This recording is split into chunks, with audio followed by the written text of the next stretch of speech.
제가 어렸을 때 저희 아버님이 육군 장교셨습니다.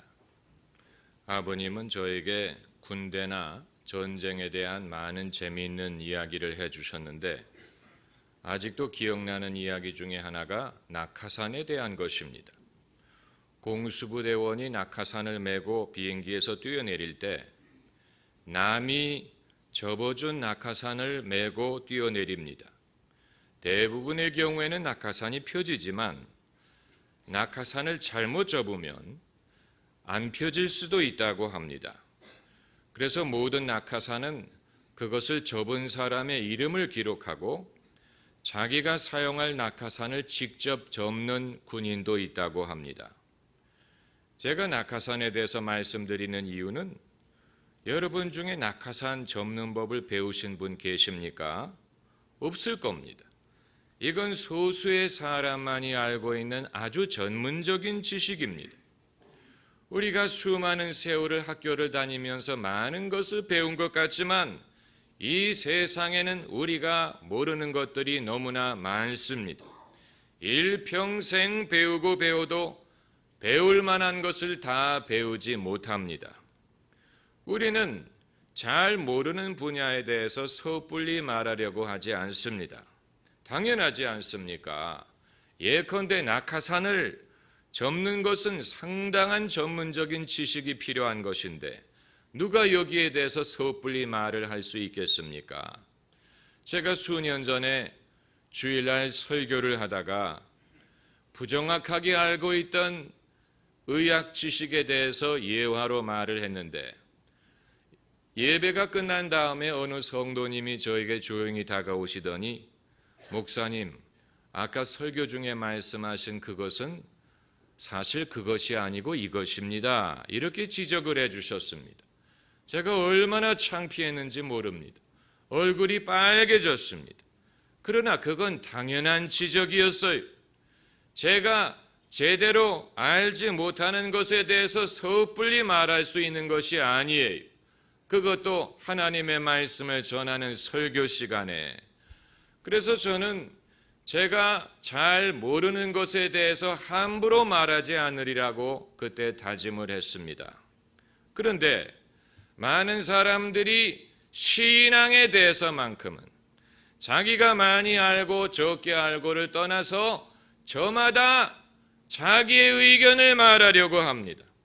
다른 분야에 대해서는 그러지 않으면서 신앙에 대해서만큼은 강력한 의견을 피력할 때가 많이 있어요.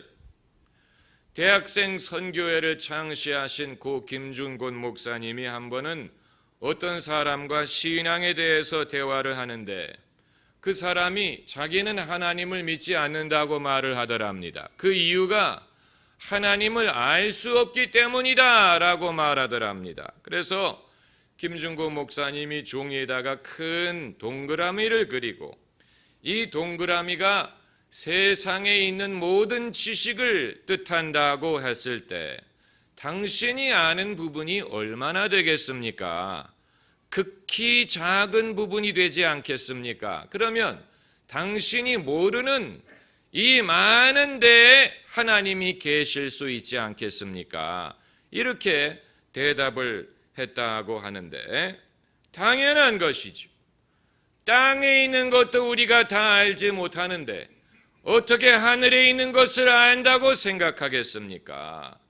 야곱이 베델에서 하나님이 그에게 나타나신 것을 경험한 다음에 야곱이 뭐라고 말했냐면 하나님이 여기 계시건만 내가 알지 못하였도다 라고 말했어요. 하나님이 안 계신 게 아니고 나와 함께 계시지만 내가 알지 못했던 것뿐입니다. 우리는 성경 말씀을 존중하는 법을 배워야 됩니다. 겸손이 지혜의 근본이라고 했는데 성경 말씀 앞에 겸손한 것이 하나님 앞에 겸손한 것이다. 성경 말씀을 통하여 하나님을 알 수가 있습니다. 당연히 여러분은 성경 말씀을 존중하실 것입니다. 다만 내가 갑이고 성경이 을이라고 생각하는 분들이 계실 것입니다. 요즘에 갑을 논쟁이 많이 일어나지 않습니까? 제가 며칠 전에 이런 깨달음을 얻었어요. 왜 갑순이와 갑돌이가 서로 맺어지지 못했을까? 서로 사랑한다고 했는데 왜 갑돌이와 갑순이가 맺어지지 못했을까? 그 이유를 아십니까? 둘 다 갑이 되려고 했기 때문에 그래요.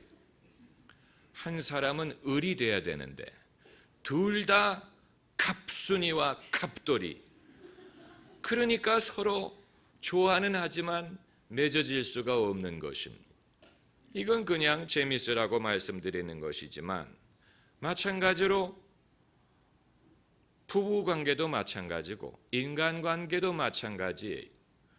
저마다 자기가 갑이라고 주장하고 자신이 갑이 되려고 할 때는 아무리 하나님이 서로 좋아할 수 있는 길을 마련해 주어도 만날 때마다 부딪히고 대화할 때마다 의견이 부딪히고 상처가 되고 이렇게 되는 것인데 이것은 애정의 문제가 아니고 사랑이 없어서 생기는 문제가 아니고 한 사람이 을이 되어줘야 되는데 그것이 반드시 아내가 되어야 된다는 것은 아니지만 모든 인간관계에서 저마다 자기가 옳고 저마다 자기가 잘났다고 생각한다면 혼자 살 수는 있겠지만 두 사람이 같이 팀을 이루는 것은 아주 어려워질 수밖에 없는 것입니다.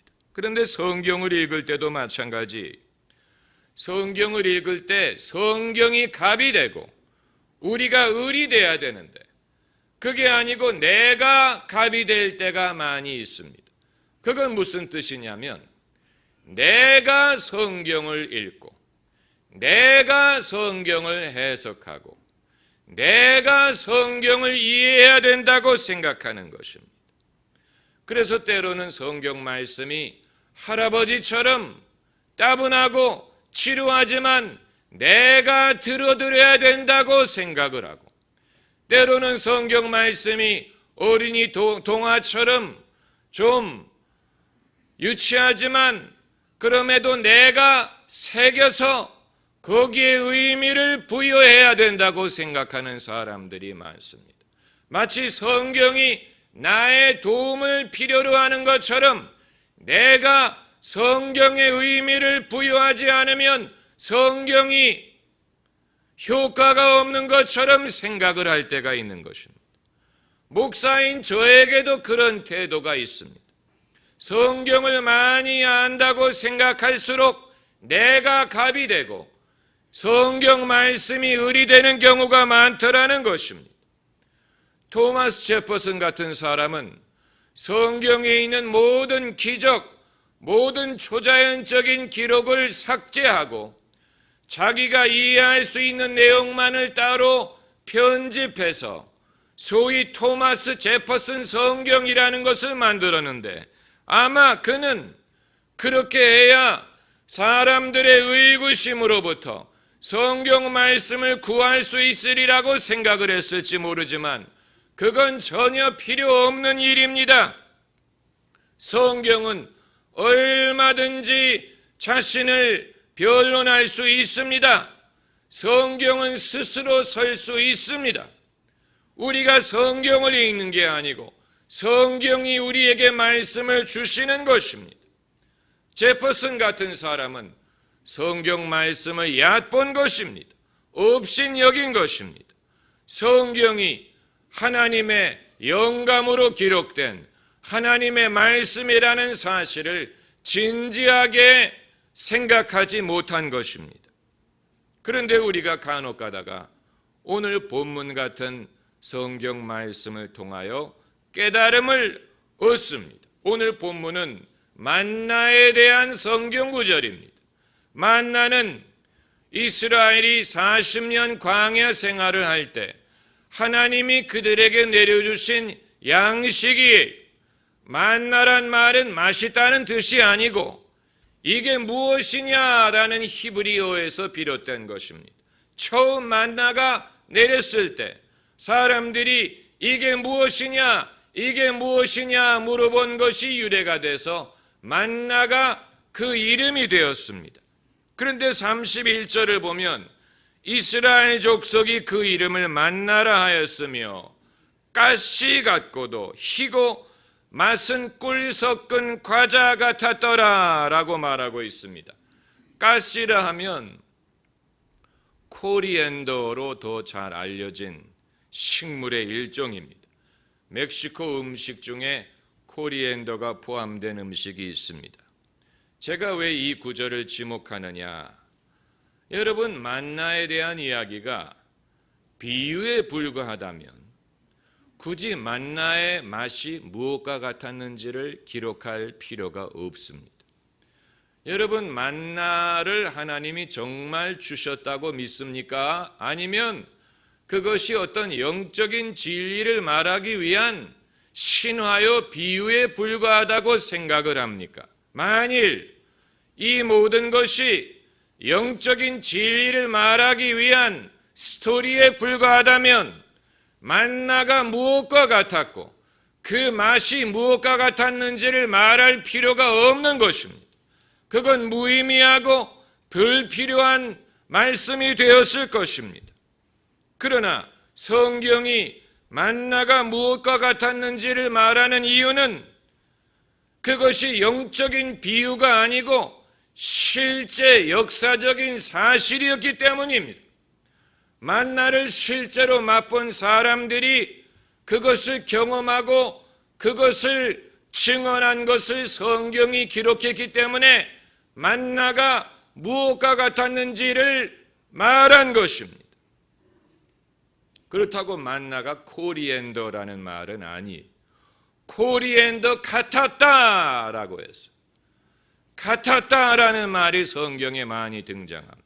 예수님도 천국은 겨자씨와 같다, 천국은 누룩과 같다, 같다는 말이 성경에 많이 등장하는 것은 영적인 진실을 사람이 그대로 말할 수가 없기 때문에 무엇과 같다, 인간이 익숙하고 알고 있는 것에 빗대어서 그것을 말하는 것입니다.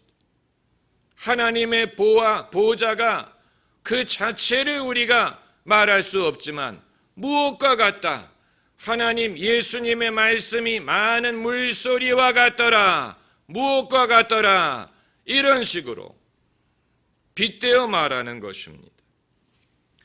오늘 본문과 같은 구절에서 우리는 성경에 대한 깊은 편견에서 벗어나야 됩니다. 성경은 동화가 아니고 픽션이 아니고 현대인들에게는 너무 단순한 그런 스토리가 아니에요. 실제로 있었던 일을 경험한 사람들의 증언을 기록한 책입니다. 며칠 전이 광복절이 아니었습니까? 그런데 어떤 청년이 페이스북에 흙 한번 만져보자, 바닷물도 춤춘다, 광복절 노래 가사를 페이스북에 올렸습니다. 그랬더니 그 친구 한 명이 뭐라고 댓글을 달았냐면 시 쓰고 있네. 그러니까 본인은 그게 뭔지 몰랐던 것 같아요. 그랬더니 그걸 올린 친구가 광복절 노래 가사거든. 그러니까 그제서야 그 친구가 그런 게 있었던가, 미안. 여러분, 우리는 무지한 세대를 키우고 있습니다. 요즘 세대가 많은 것을 배우는 것 같지만 정작 광복절이 뭔지, 과거에 우리 조상들이 일본의 식민지가 되었었는지, 위안부 할머니들이 정말로 있었는지 모르는 세대가 많고 무관심한 세대가 많습니다. 아직까지는 일본 강점기를 경험한 증인들이 남아있지만 그분들이 돌아가시고 나면 우리가 과거를 알 수 있는 유일한 길은 역사의 기록을 통해서입니다. 그렇지 않습니까? 아무리 과거에 하나님이 많은 위대한 일을 하셨더라도 이제 그것을 알 수 있는 유일한 길은 그것을 목격한 사람들의 증언을 통해서뿐입니다. 그것을 기록한 것이 성경 말씀이에요. 우리는 예수님이 부활하신 것을 목격하지 못했습니다. 그럼에도 부활을 믿는 이유는 부활하신 예수님을 목격한 사람들의 증언이 성경에 기록이 되어 있기 때문이에요. 만일 그 증언을 부인한다면 사람을 믿게 할 수 있는 다른 방법은 없는 것입니다. 그러나 과거 증인들을 신뢰한다면 그 증인들의 증언도 신뢰할 수가 있는 것입니다. 예수님의 부활은 한두 사람이 목격한 것이 아니고 여러 사람이 한 번에 동시에 목격한 것입니다. 이스라엘 백성이 애굽에서 나올 때 하나님이 홍해를 가르신 일, 그것을 어떻게 알 수 있습니까? 직접 우리가 눈으로 보고 알 수 있는 것은 아니에요. 다만 그때 그것을 많은 사람들이 목격했고 그 증언을 성경에 기록했기 때문에 그 성경의 증언을 통하여 알 수가 있는 것입니다. 모든 것이 그렇습니다. 그러므로 우리는 성경을 어떤 철학이라든가 교훈을 담고 있는 책으로만 볼 것이 아니고 가장 중요한 것은 하나님이 과거에 당신의 백성들을 위하여 하신 이 일을 경험한 사람들의 증언을 성령의 감동을 통하여 기록했다는 사실이 글로 기록했습니다. 그래서 후대 모든 사람들이 그것을 읽도록 하였습니다. 우리는 이 성경 말씀을 진지하게 대해야 됩니다. 성경은 가장 많이 팔린 베스트셀러지만 가장 안 읽는 책이라고 말하지 않습니까? 사람들이 성경에 대해서 편견을 갖고 있습니다. 성경이 어렵다고 말합니다. 그러면서 물리학을 공부하고 화학을 공부하고 컴퓨터 공학을 공부하는데 제가 보기에는 물리학이 성경보다 훨씬 어려워요. 적어도 성경에는 공식이 등장하지 않습니다. 그러나 사람들은 성경보다 어려운 것은 달달 외면서도 정작 66권밖에 되지 않은 성경은 어렵다고 말합니다. 그건 어려운 게 아니고 본인이 영적인 감각이 없는 것입니다. 어떤 사람들은 성경이 옛날 말을 사용하기 때문에 이해할 수 없다고 말합니다. 그러면서 초서를 공부하고 셰익스피어를 공부하고 훈민정음을 공부하고 한문을 공부합니다. 거기에 비하면 성경은 전혀 어려운 책이 아니에요. 적어도 TV에 사극을 본 적이 있는 사람이라면 성경은 양호한 책입니다. 사극에 오히려 더 어려운 말이 많이 나옵니다. 감축들이 없나이다. 상감마마. 여러분, 사극은 볼 줄 알면서 왜 성경은 옛날 말이기 때문에 어렵다고 치부합니까? 그건 어려운 것이 아니고 본인이 관심이 없는 것이고 성경을 진지하게 대하려고 하지 않는 것입니다. 그것은 지적으로 게으른 것이고 영적으로 무책임한 것입니다.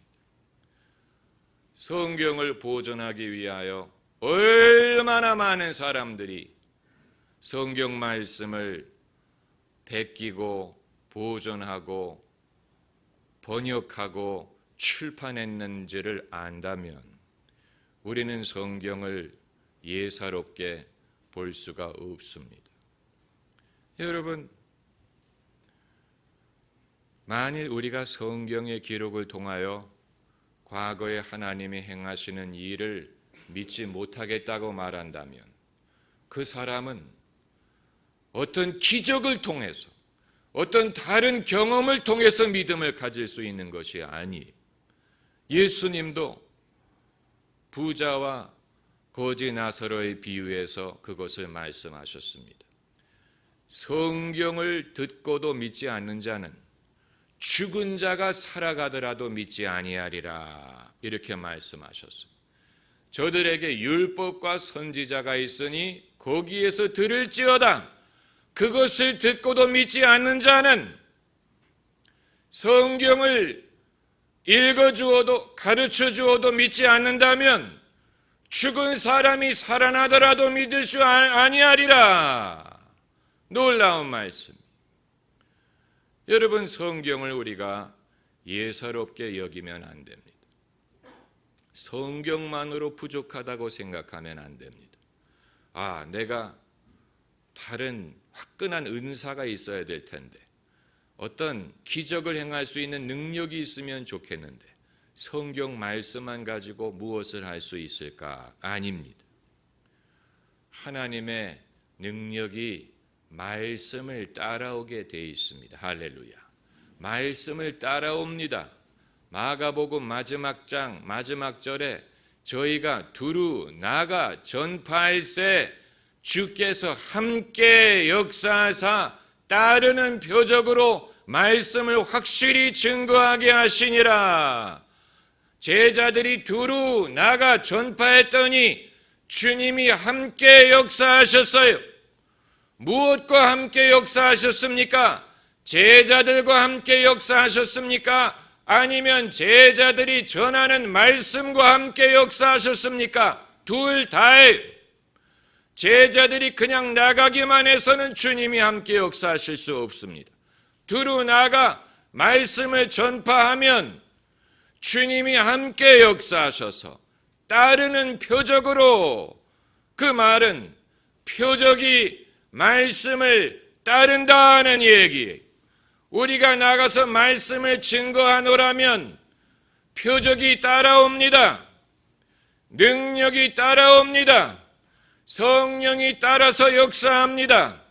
성령의 은사가 말씀을 따라옵니다. 그리하여 어떤 결과를 이룹니까? 말씀을 확실히 증거하게 하시니라. 그게 믿어지지 않으면 여러분이 해보면 됩니다. 그런 일이 때로는 아주 단순한 방법으로 일어납니다. 제가 한 번은 어느 집에 처음 신방을 가서 예배를 인도하는데 예배 첫 찬송가로 마음에 떠오르는 찬송가를 부르자 그랬어요.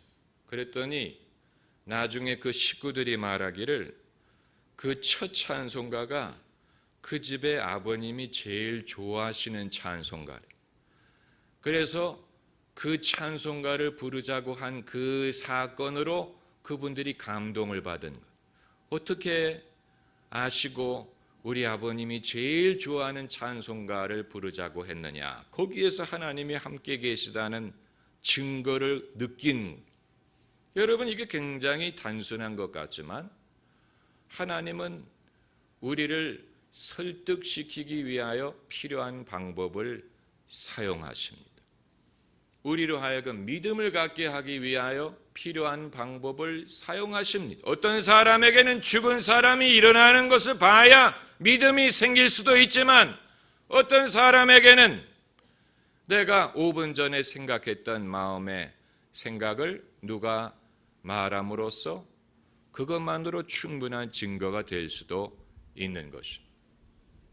하나님께서는 표적을 따르게 하십니다. 표적이 무엇을 따르게 하십니까? 말씀을 따르게 하십니다. 그러므로 우리가 하나님의 말씀을 순전한 마음으로 믿고 받아들이고 이것을 충분한 하나님의 증거로 전하게 되면 거기에서 역사가 일어나고 사람들이 믿음을 갖고 영원히 구원받게 됩니다. 신학자 칼 바르트에게 누가 성경 말씀을 한마디로 요약하면 뭐라고 요약할 수 있습니까? 그랬더니 칼바르트가 찬송가 가사를 인용했어요. Jesus loves me, this I know, for the Bible tells me so. 예수 사랑하심은 거룩하신 말일세, 날 사랑하심 성경에 써있네. 성경에 써있기 때문에 알 수 있는 것입니다. 하나님의 사랑이든 하나님의 용서든 하나님의 은혜든 성경에 써있기 때문에 알 수 있는 것이고 믿을 수 있는 것입니다. 그것이 우리에게 충분한 증거가 되는 것이고 그것이 충분히 믿을 만한 이유가 되는 것입니다. 우리는 성경의 증언을 신뢰할 수 있습니다. 풀은 마르고 꽃은 시드나 하나님의 말씀은 영영이 있느니라. 할렐루야. 한번 따라해 보세요. 영영이 있느니라. 하나님의 말씀은 영영이 있어서 두고 예수께서 다시 오실 때까지 읽고 믿는 자들을 구원할 수 있습니다. 기도하십시다.